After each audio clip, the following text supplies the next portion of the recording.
Hi boys and girls, welcome back to another week of our summer program on the fruits of the Spirit.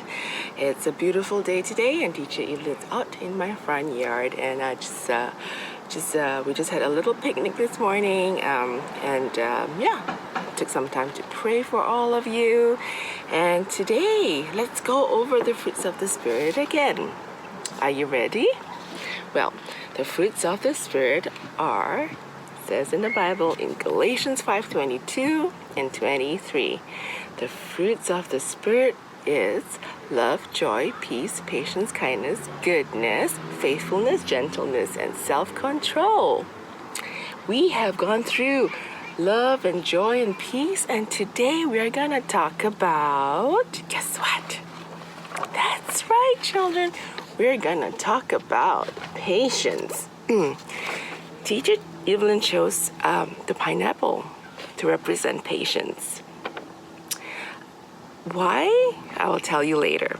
But the verse that we're going to talk about today is in Ephesians 4 verse 2. It says, "Be completely humble and gentle and be patient, bearing with one another in love."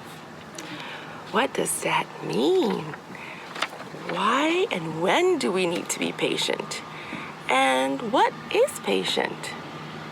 Patience is actually waiting patiently without being upset or angry or feeling like, when is this gonna happen? I want it to happen now. But instead, patience is waiting, but yet feeling happy and joyful, knowing that it will all come to pass and that soon enough you will see it. So today we are going to talk about the fruits of the Spirit, and it's about patience. So Teacher Evelyn got a nice plump and I think it's going to be juicy pineapple. Yesterday I got it at the farm and it looks yummy. It smells yummy, and yeah, I'm looking forward to eating this fruit today.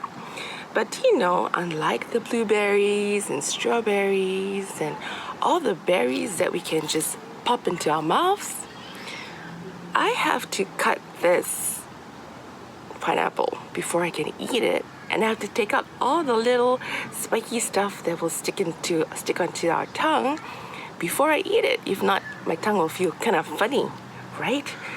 And it takes a lot of patience to cut a pineapple, trust me.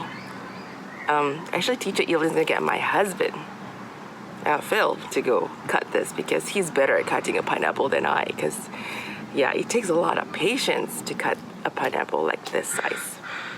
Anyways, like I said, we are going to talk about patience today and why we need to have patience.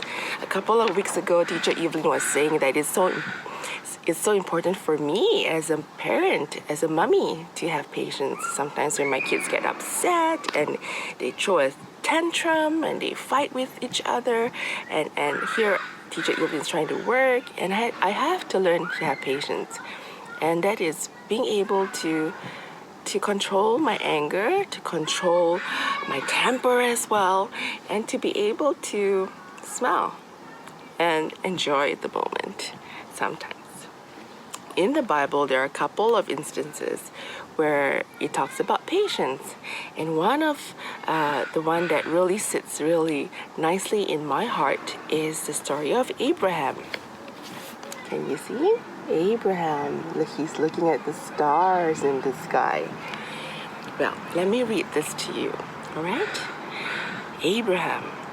Abram was a friend of God. He listened and obeyed.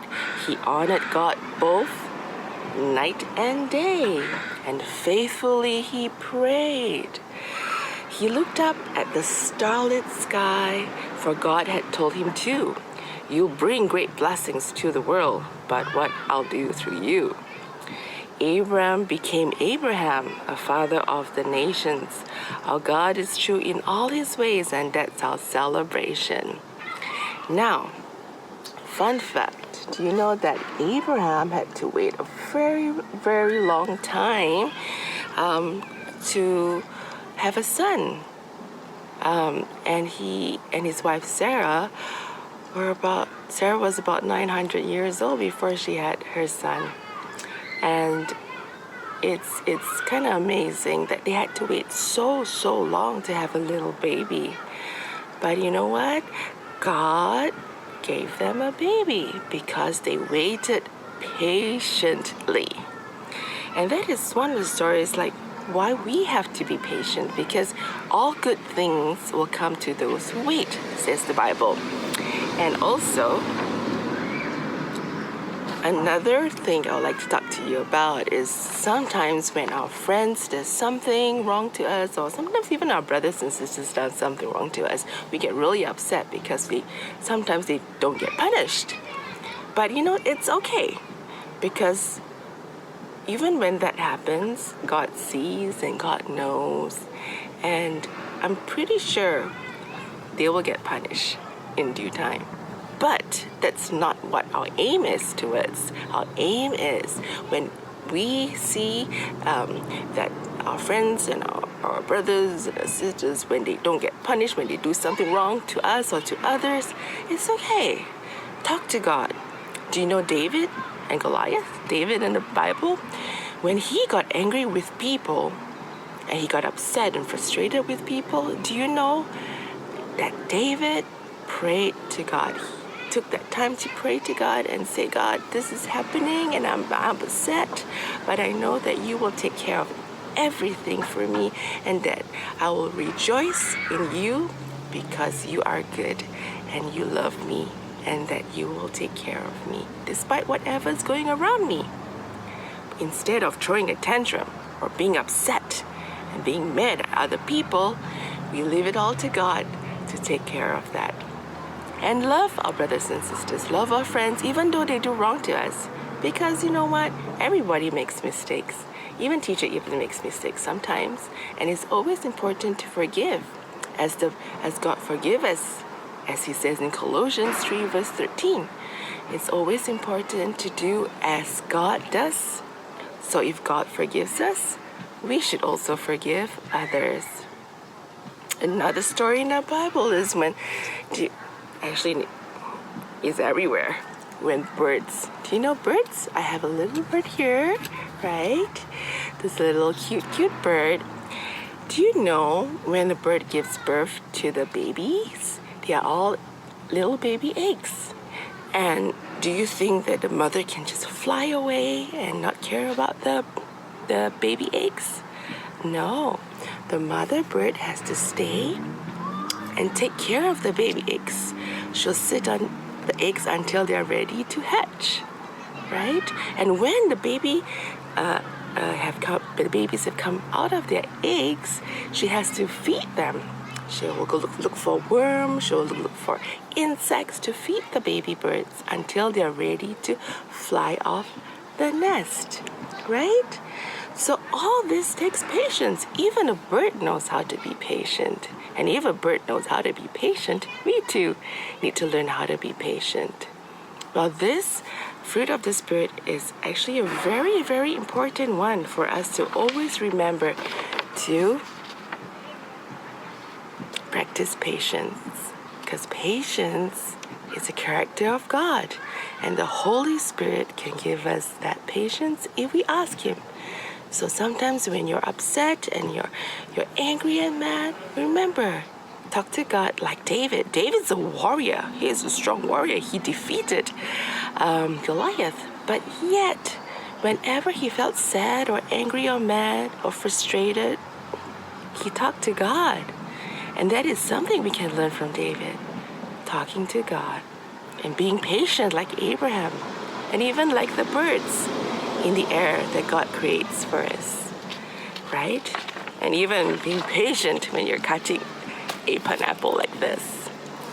Well, I'll take a video of how my husband Phil is gonna cut this pineapple, and let's see how long it takes, okay? I might fast forward it a bit, but I'll tell you how long it takes. Well, you have a wonderful week now. May God bless you and keep you. May His face shine upon you and be gracious unto you. God bless you, and I love you, and I'll see you next week. God bless. Bye. Rock the boat, rock, rock the big boat, rock the boat, rock, rock the big boat, rock the boat, rock, rock the big boat, rock the boat, rock, rock the big boat.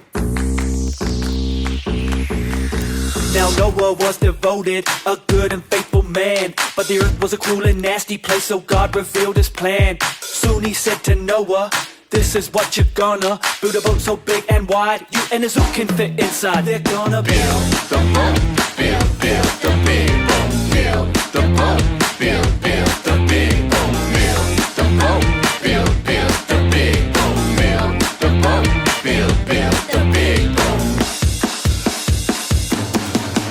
So work on the boat began by Noah and his kin. God said you gotta go build it big, so that's just what they did.